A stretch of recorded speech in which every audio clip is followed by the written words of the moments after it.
네, 2024년 제1회 중학교 검정고시 사회 경향 분석 시작해 보도록 하겠습니다.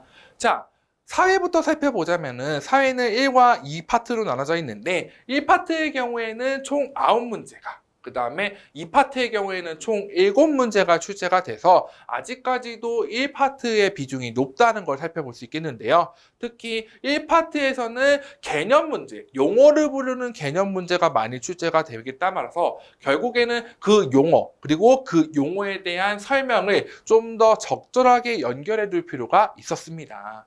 자, 그리고 사회에 대한 특이 사항으로는 특히 이 히토리와 관련된 문제가 1번 문제에 출제가 되었는데 1번 문제의 개념 같은 경우는 사실 실제 우리가 수업하는 교재에서도 나오지 않는 내용이기 때문에 조금 어렵고요. 그 이외에도 실물 자산과 관련된 문제였던 14번 문제라든지 아니면 부당해고와 관련된 11번 문제 같은 새로운 생소한 문제들이 많이 출제가 됐음을 확인할 수 있었습니다. 그렇지만 그러한 문제 같은 경우에는 하나씩 지어가는 속어법으로 해결할 경우 쉽게 답을 유출할 수 있기 때문에 1번을 제외한다면 그렇게 틀린 문제는 없었다고 생각이 드네요. 자, 그 다음에 한국사 영역 같은 경우에는 똑같이 동일하게 9문제가 출제가 됐고요. 그 다음에 역시나 문제 형태도 선사와 고대 시대의 3문제, 그 다음에 고려에서 1문제, 그 다음에 조선시대에서 3문제, 그리고 마지막 근현대에서 2문제가 출제됨에 따라서 똑같이 9문제가 변함없이 출제가 되었습니다. 그리고